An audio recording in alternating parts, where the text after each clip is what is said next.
Hi, this is Mary from Blue Ridge Physio, North Vancouver, in Canada, and I am going to do a different kind of flow and go today.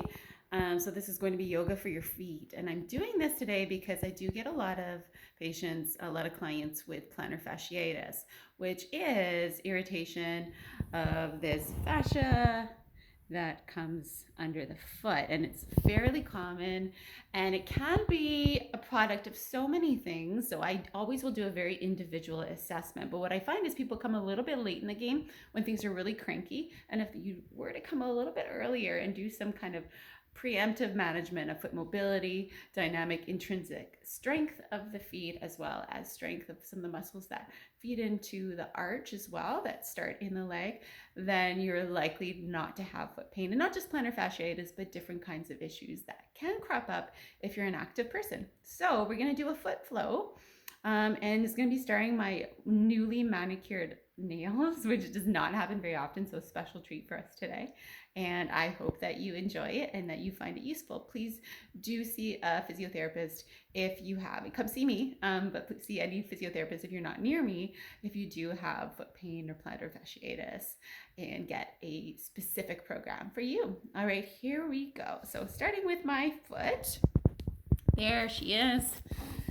All right, so looking at my foot here, so I want you to have a look at my toes. The first thing we're going to talk about is intrinsic strength, dynamic strength of the foot.